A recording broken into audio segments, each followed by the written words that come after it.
social media, Facebook, Instagram, YouTube, X. Hello, hello. How are you doing, Elisa? Hi, how are you doing, Carla? Very good here. Very excited for the part 2 of our topic today. Yes, yes. So today's topic is about the most common questions for first-time home buyers, and this is part 2. If you want to hear the first part, please go back to our first, part 1, which was 3 weeks ago. Okay, so please listen to that one because it's very, very interesting. And Elisa, please take the floor for us. Yes, so just a recap, we were talking about the most common questions that first-time home buyers or maybe a repeat buyers might have, which the most common questions could be, is there a best time of the year to buy a home? Which we actually reviewed on part 1, or how much should I save for a down payment? How much do I need to pay for closing costs? We're going to review that today. Or what is the first step of the home buying process? Can I buy and sell my home at the same time? Should I get a home inspection and few more? So if you have any question you have that you would like to throw in, so please write it down here on Instagram or on our other social media, and we will be happy to answer that, or maybe elaborate in a future program if it takes more than a few minutes. And the one we're going to be talking about, it might not appear a very long answer. I have chosen for today, how much do I need to pay for closing costs? I think it is a very important question to elaborate on, because many people miss some parts of it, some of the cost they need to account for when purchasing a home, and others, they just go fly off your head right off the bat. So we're going to be elaborating on those. So even though Carla and I, we would love nothing more than to tell you that once you have saved for that down payment, you're ready to buy a house. Unfortunately, that's far from it.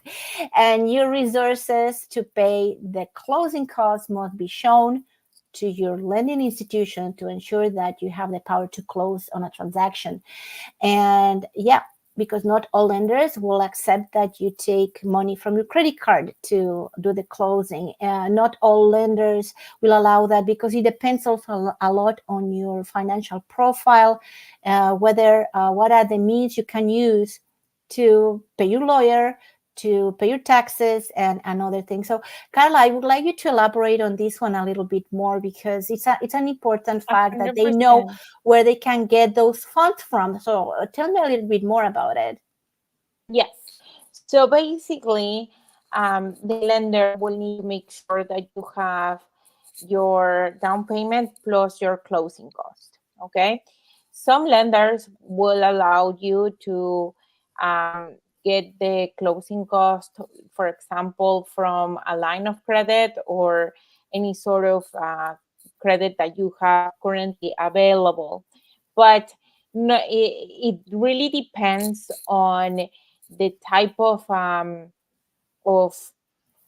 application that we are doing, and it depends, for example, in how much is our whole financial profile, because according to the lenders, they have to make sure that you are within certain parameters of your income. So if your income doesn't allow us to lend farther than what you are currently approved, and we have to add, in addition to what we are approved for, the minimum payment of this particular amount that you are taking out, then they will decline your application altogether. So we have to be very, very, very careful. Okay.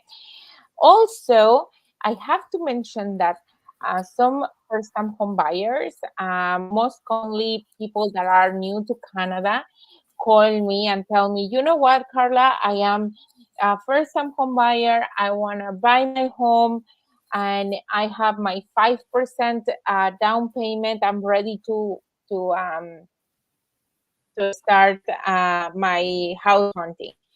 And then I start to ask them, well, okay, that's fantastic. How is your um, credit score at the moment? Well, because I'm new to Canada, I haven't started my credit. It could be one of the things, or it could also be that they want to buy a very expensive home, but they only have the 5% or the minimum down payment required, and their income doesn't allow them to borrow more than certain amount. So we have to be very careful that you have the the income, you have the down payment, and you have the credit. That's the most common components that I will say to pay close attention to. And also the debts. We want to make sure that those four components are in our application, so we make sure that you are ready to buy a home. Yes, that's a very good point, and also know that if you want to just estimate, it's almost like guessing, but it's a pretty good number. What is the percentage of the price of the home you're buying that you have to account for your closing costs, because that's how the banks Oh, also will use it, uh, right? yes. So Yeah. according to the insurance, when you put less than 20%, they want to make sure that you at least have 1.5%. 1 to 5% is Of most the value common of the home. of the value of the home. So let's say, for instance, that is 500,000, just to put a number. They want to make sure that you have $7,500 in your bank account to pay for the closing cost. Okay. What does the closing cost is? So it's basically the land transfer tax, the cost You can elaborate on that, yeah. yeah, the lawyer, and things that Elisa is gonna elaborate on the details. Okay, but basically, what I suggest is for you to minimum have the 1.5%, and if you are buying in Toronto, to have more than that, or to calculate it based on the house that you are actually buying. Is very, very, very important for you to make sure that you um, do that. Okay, so just make sure that when you are launching numbers, you take into consideration that you are buying in Toronto or outside Toronto. Yes, yes, that's right. And please know that these numbers will be really calculated down to the T for you. Once you're being pre-approved or you're past your number for analysis to Carla or any other mortgage institution, they will crunch the numbers for you and let you know how much is for how much you can afford for a down payment for the value of your home, and also for your closing costs, because also you must know that the lawyer will have no power to help you close on the transaction if you cannot show where the money is coming from, and if the money where it's coming from is actually something that that particular lending institution would allow the take the funds from, right? So that is very, very important. We should not be taking it lightly. So please, before you say I have this number of credit cards around sitting around, please consider first having a consultation with Carla. Okay. Anyway, so here's the breakdown. This will be very important for the first-time home buyers, and why not for those who are purchasing a home for the second time. If you purchased a home long time ago, probably this number is a refresher for you to understand how much actually it costs nowadays to do that. And the very first one and foremost is, of course, the lawyer's fee. the lawyer's fee, which may oscillate in between the $1,500 to $3,500, depending exactly on to what detail the lawyer is doing the transaction for you, how he's helping you. But because, buying a home is a lot more complicated than buying a car. So it requires a real estate lawyer to act on your behalf of purchasing the property. And as a matter of fact, in Ontario, it is mandatory. So you have to hire a real estate lawyer. So there is no way around it. And in fact, the lawyers do a lot for you. So that actually could be a completely other subject for a different program, because there are many things that have to be performed as due diligences in order to purchase your home. And the other one that I don't want to let go, it's not that expensive. It's at the home inspection fee, and depending in which area on the size of the home you want to purchase, it could be anywhere from $400 to $800. However, it depends also if you want to inspect any other more specialized matter, like termites. The full electrical system in your home can bring a different numbers into it, because you don't have to really run a home inspection, but the last thing you want is something that we call buyer's remorse, right? So when something goes wrong, so you better know beforehand what you should be expecting from that. And then also, that something that is not really expensive is your title insurance. Everybody has to get a title insurance. They cost approximately $600. It's only paid one time. So if you are purchasing a home with a mortgage, I have to say that if you're purchasing a home with a mortgage, you may have no choice but to get a title insurance. And it may protect you against real estate fraud, believe it or not, or outstanding amounts like liens on the property. Title insurance says is a one-time fee that protects you forever, or at least as long as you live in that property. Unfortunately, debt does not always show or follow a person from one house to another. Some debt and some liens are tied to the house. So the house is the one that the thing that owns that money. So it could be, it's possible that you may have a lien on the property due to an unpaid contractor bill that your lawyer didn't know about. The next thing you know, you're in the hook for maybe $20,000 or $30,000 because the previous owner didn't pay that contractor. So the title insurance typically around the $600 range can protect you from a long list of what ifs, right?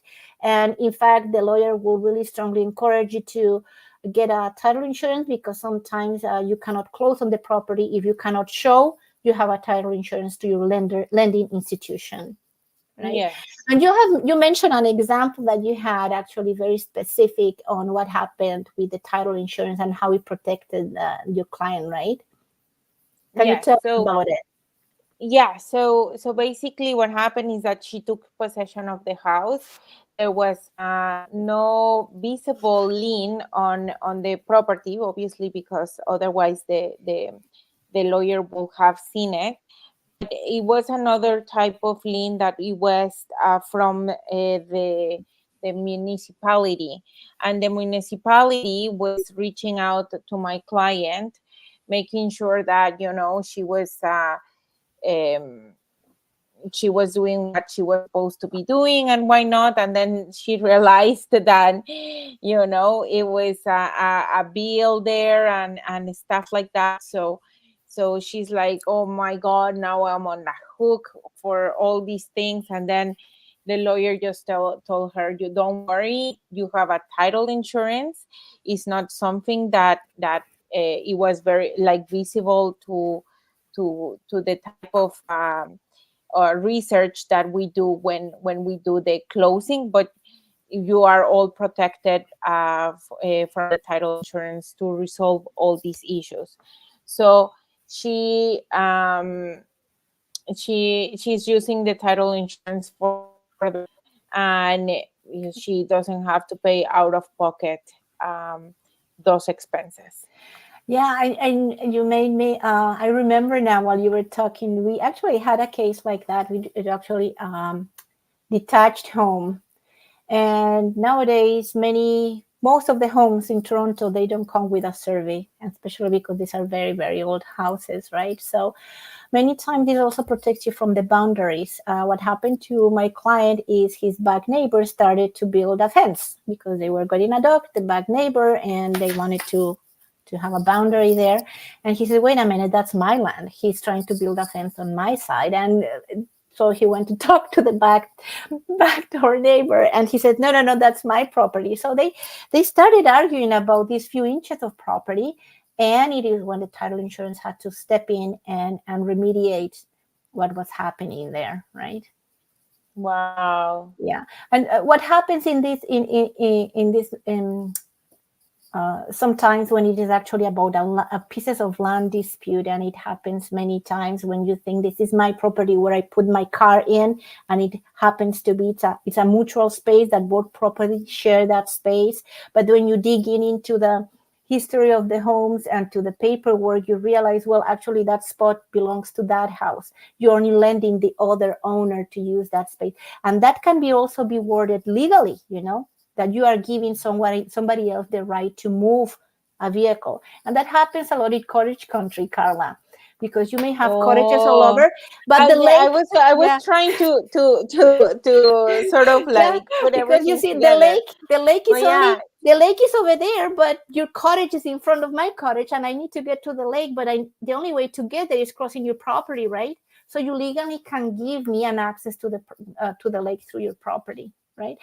So the title insurance, But to that little piece or something, right? Like the title just to put insurance it in. exactly can you don't even know what could happen, and if nothing happens, I mean, it's not expensive. It's not expensive at all. The one expense that is the most expensive of all, and you really have to account on that, is the land transfer tax. That is very important. All home uh, buyers must pay a land transfer tax when they are doing these kind of transactions, at least here in Ontario, in the GTA where I work. And if you're a first-time home buyer, you can have a rebate on it, but approximately they may range on the average buyer between $15,000 to a higher average of 30,000 probably, and if you're buying above a million, even over $40,000, the land transfer tax.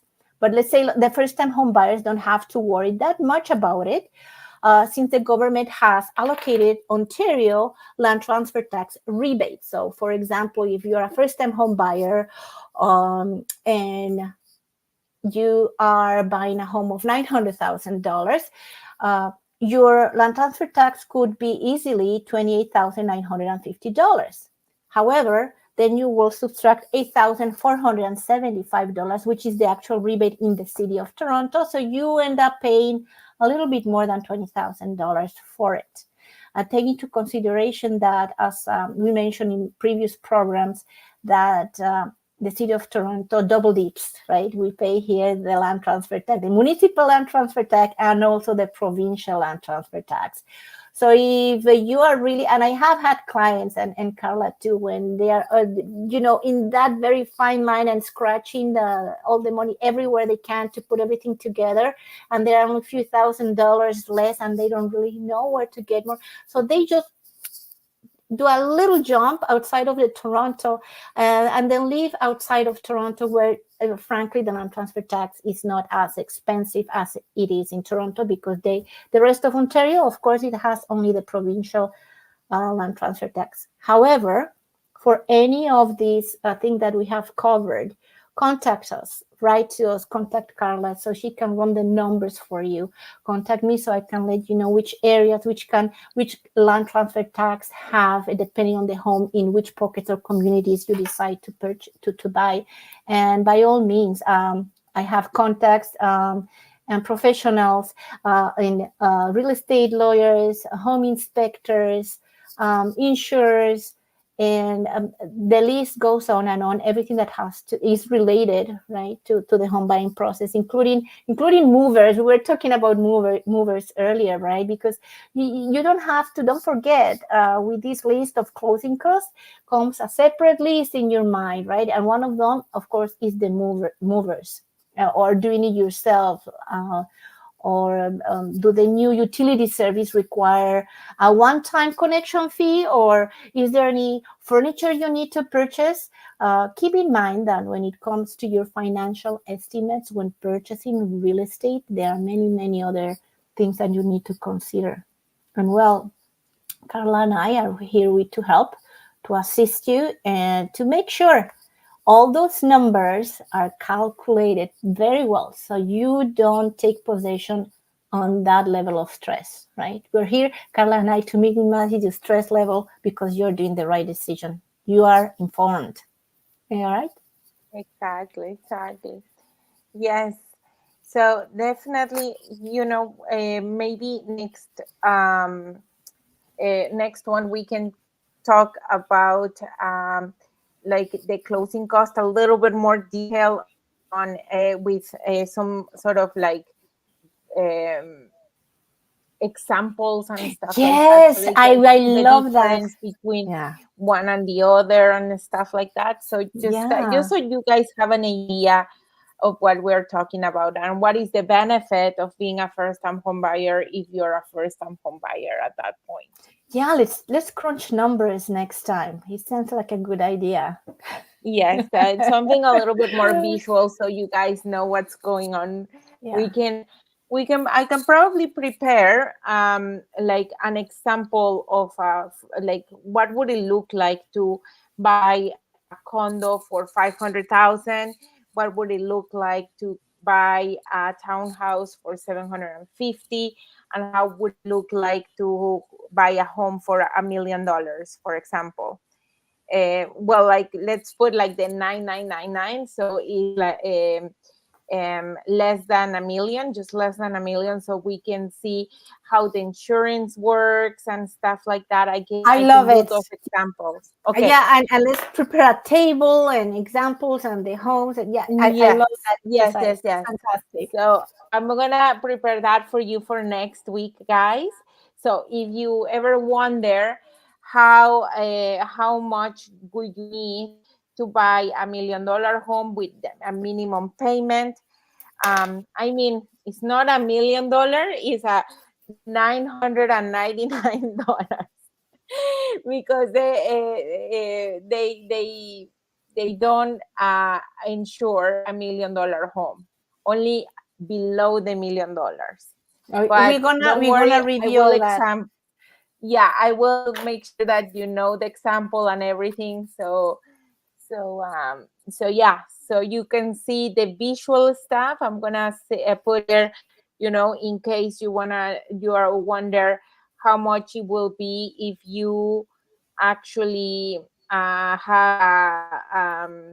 a $500 more car payment. I can add something like that so you can have an idea how much it affects and stuff like that. So yeah, let's do a first Yes, time home buyers examples. and bring your notebook and take notes. Yes, yes, yes. So I'm Sounds gonna give you fantastic. I love all it. that. Okay, guys. Thank you so much, See you next Elisa. time. See you next time.